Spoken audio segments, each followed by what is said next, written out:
J'ai envoyé beaucoup d'amour la semaine dernière. Il est temps maintenant de cracher un peu de venin.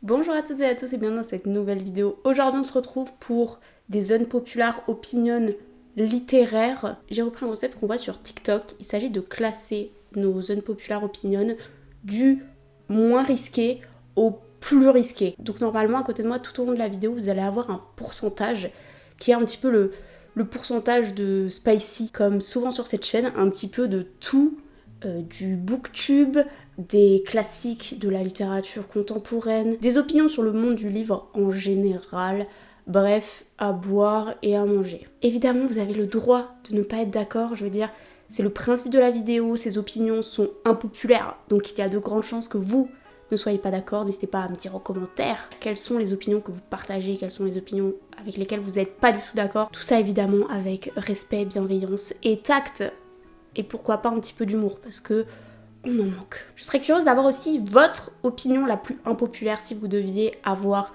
une opinion à 100% de spicy, qu'est-ce que ce serait? On commence avec du très soft. On est à 10%. Je pense que les meilleures lectures qu'on fait, c'est pendant notre enfance ou notre adolescence, en tout cas quand on commence à lire à cette période-là. Ou alors si on commence un peu plus tard, dans nos premières lectures seront nos meilleures lectures à vie. À qualité égale, un livre que tu liras dans les premiers sera forcément meilleur dans ta tête que ce que tu liras après. Pourquoi? Eh bien parce que la nostalgie, parce que la découverte, et aussi quand on est enfant et adolescent, on se construit beaucoup à travers les histoires, que ce soit en film, en série, en livre. Je pense que mes œuvres préférées de tous les temps seront celles que j'ai lues pendant cette période-là, je dirais avant 18-20 ans quoi. Alors évidemment, plus on lit, plus on sait ce qu'on aime. Mais plus on lit, moins on est surpris, moins on s'attache au personnage et plus on a une distance avec les œuvres, je trouve. On monte d'un cran, le format poche sera toujours mieux que le grand format, qu'il soit broché, relié, jaspé, je sais pas. C'est moins cher, c'est plus pratique, parce que franchement, qui a envie de se trimballer avec un livre comme ça dans son sac? Absolument personne. Si j'ai le choix entre acheter maintenant un grand format ou avoir plus tard un format poche, je choisirais toujours le format poche. Enfin bref, je ne comprends pas les gens qui lisent en majorité, voire même que du grand format, c'est un grand mystère. On s'attaque maintenant à la sphère booktube ou réseau littéraire, bookstagram, booktok, etc.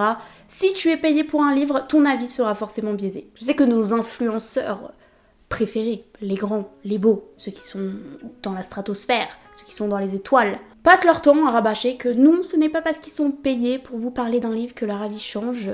Eh ben, je n'y crois pas. Et je n'y croirai jamais. Alors peut-être que leur avis à la lecture ne change pas.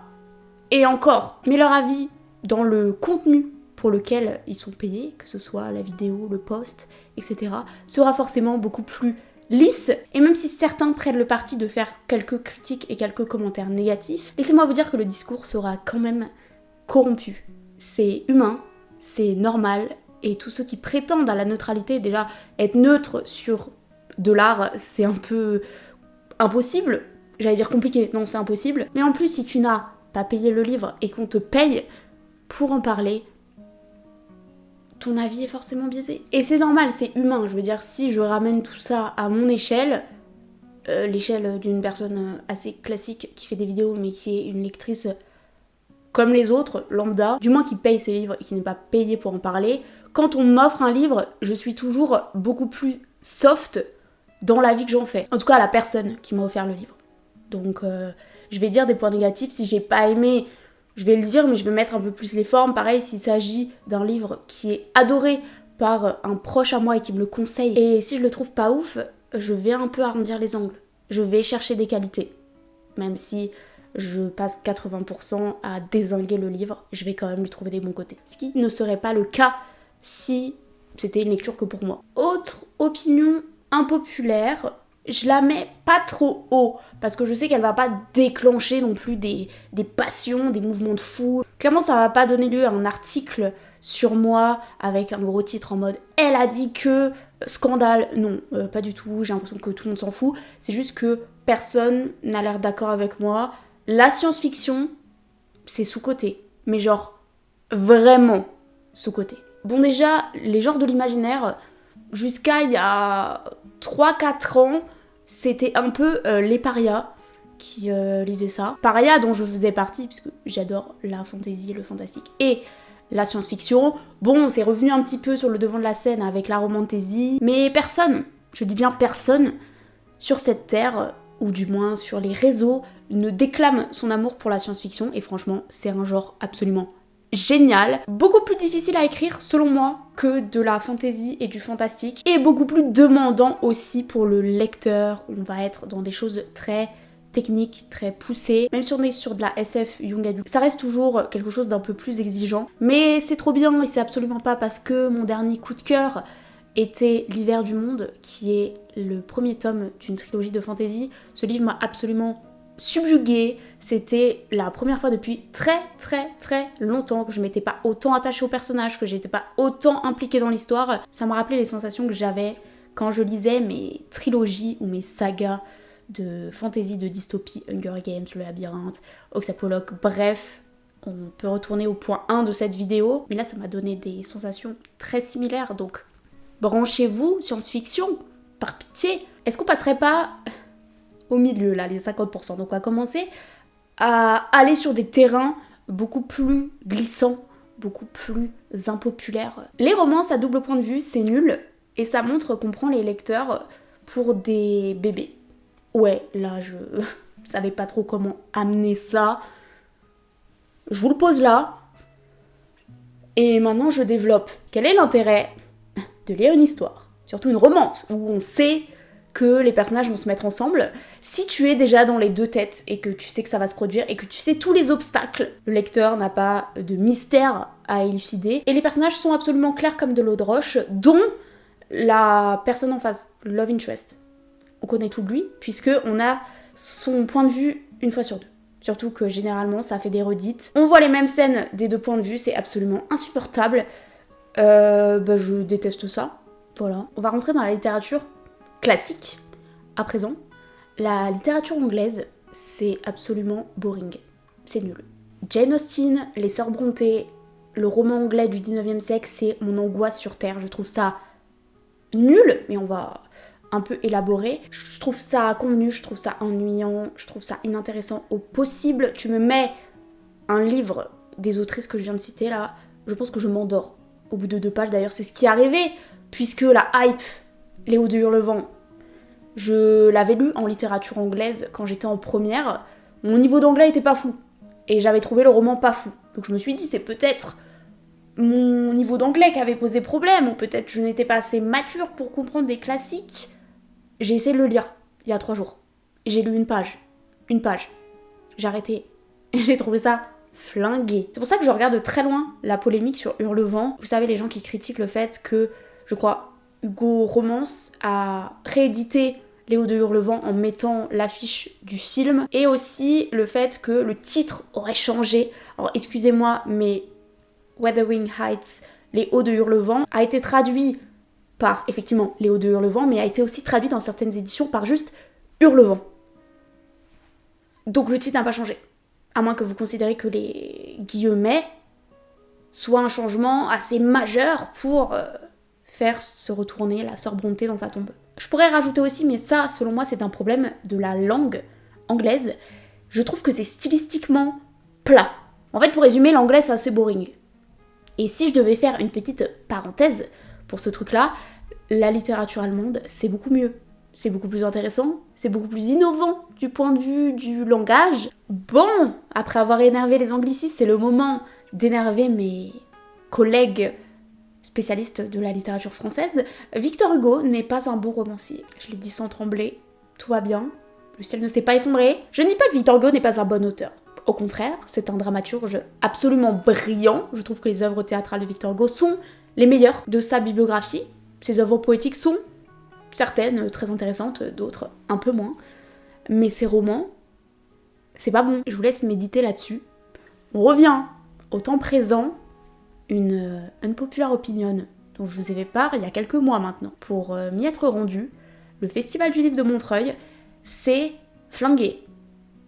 Encore une fois, c'est mon avis. On en fait tout un big deal, toute la bookosphère est présente à cet événement en disant que c'est le meilleur moment de l'année, qu'on fait des rencontres, qu'on s'amuse, qu'on est là, qu'on rencontre des auteurs, qu'on fait dédicacer nos livres, bref. C'est en intérieur, tous les stands sont les uns empilés sur les autres, on ne s'entend pas parler, il y a beaucoup trop de monde, la gestion des flux est absolument désastreuse, les maisons d'édition qui sont présentes, ou du moins qu'on voit le plus, sont celles qu'on voit déjà toute l'année sur Booktube, Bookstagram, BookTok. Enfin bref, en tant que lecteur lambda, on s'ennuie. Heureusement que c'est gratuit parce que sinon j'aurais regretté d'avoir mis de l'argent dedans. Pas une expérience incroyable.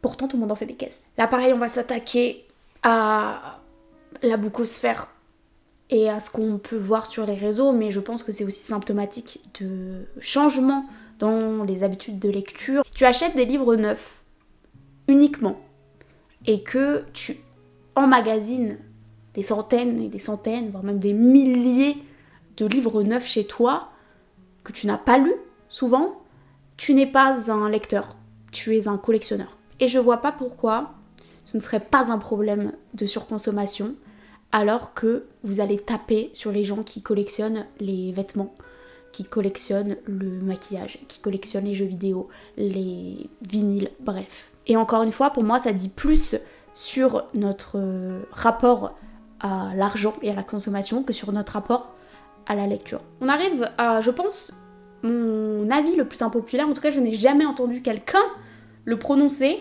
c'est les livres audio, ce n'est pas de la lecture. Ça peut paraître bête, mais quand les gens disent oui, enfin, écouter un livre audio et lire un livre, c'est la même chose. Ce n'est pas la même chose. Alors évidemment, dans l'absolu, je n'hiérarchise pas. C'est deux activités qui sont, selon moi, complètement différentes. Oui, on découvre une histoire, mais quand on regarde un film ou quand on joue à un jeu vidéo, on découvre une histoire aussi.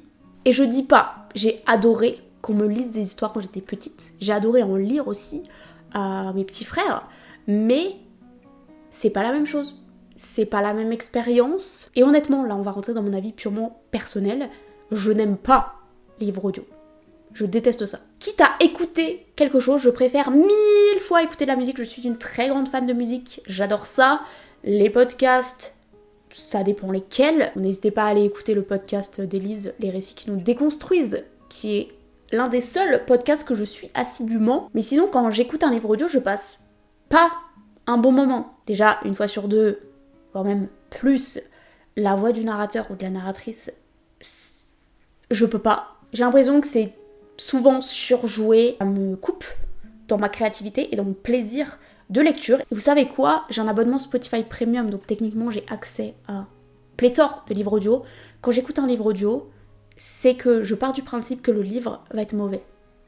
Ou franchement moyen. Déjà j'ai un rapport de force, j'ai un jugement de valeur qui fait que quand je mets un livre audio, c'est que je me dis bon, je vais écouter un truc pas fou, mais ça va passer le temps, bref. Alors que quand je me pose pour lire un livre, quand je mets de l'argent dedans ou que je le récupère et que je prends du temps pour le lire, je lui donne de la valeur. Valeur que je n'ai pas du tout quand j'écoute un livre audio. Enfin bref, est-ce que vous êtes d'accord avec moi sur les livres audio ? Et puis c'était la fin de la vidéo, je vous ai donné 10 opinions impopulaires, évidemment j'en ai bien plus. J'espère que le concept vous aura plu. Encore une fois, n'hésitez pas à me dire en commentaire quel est votre pire unpopular opinion et si vous trouvez que Montreuil c'est aussi pas mal flingué. On se retrouve dans une prochaine vidéo. D'ici là, je vous souhaite de très bonnes lectures, une bonne soirée, une bonne journée et je vous dis à bientôt. Salut!